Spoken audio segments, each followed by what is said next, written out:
కడప జిల్లా పులివెందులలో ప్రజాస్వామ్యం గెలిచిందన్నారు ఏపీ మంత్రి పార్థసారథి. పులివెందుల జడ్పీటీసీ ఎన్నికల్లో టీడీపీ గెలుపు పార్టీ శ్రేణుల్లో ఉత్సాహాన్ని నింపిందన్నారు. ప్రజలు మార్పు కోరుకున్నారని తెలిపారు. ప్రజాస్వామ్యంపై జగన్ ఆలోచించుకోవాలన్నారు. 30 ఏళ్ల తర్వాత ప్రజలు పులివెందుల్లో ఓటు హక్కు వినియోగించుకున్నారని చెప్పారు. 2029కి ఈ విజయం తొలిమెట్టు అని అన్నారు. పులివెందుల్లో ఎన్నికలను బహిష్కరించాలని పిలుపునిచ్చిన 60% పోలింగ్ జరిగిందని అన్నారు.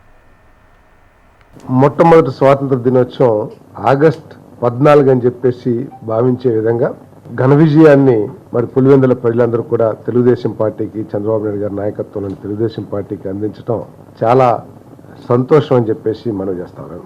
ఓటమిని గౌరవంగా ఆహ్వానించి ఓటమికి కారణాలేంటి అని సమీక్షించుకోవాల్సిన వైఎస్ఆర్ కాంగ్రెస్ పార్టీ అధ్యక్షుడు, పులివెందుల శాసనసభ్యులు మరీ దిగజారి ఒక రాజకీయ పార్టీ అధ్యక్షుడిలాగా కాకుండా, ఒక మాజీ ముఖ్యమంత్రి లాగా కాకుండా మరీ దిగజారి మాట్లాడటం చాలా జుగుప్సాకరంగా ఉందని చెప్పేసి నేను భావిస్తా ఉన్నాను.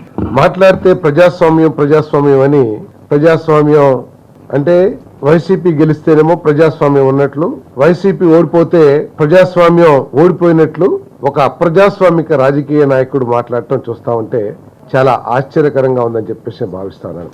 ఒకవేళ పులివెందుల్లో ఉన్న ప్రజాస్వామ్యం గురించి ఆయన ఒకసారి పరికించుకుంటే, ఎందుకంటే గత 30 సంవత్సరాల నుంచి అక్కడ అది కాంగ్రెస్ పార్టీ కానీ వైసీపీ కానీ అక్కడ గెలుస్తా ఉన్నారు. 30 సంవత్సరాల తర్వాత ఓటు వేసాను, అందరికీ దండాలు అని చెప్పేసి ఈ విధంగా బ్యాలెట్ బాక్సులు వేశారంటే ఇది ప్రజాస్వామ్యబద్ధంగా జరిగిందా లేక ఏ విధంగా జరిగిందో ఒకసారి ఆలోచించుకోవాలని చెప్పేసి మనం చేస్తాను.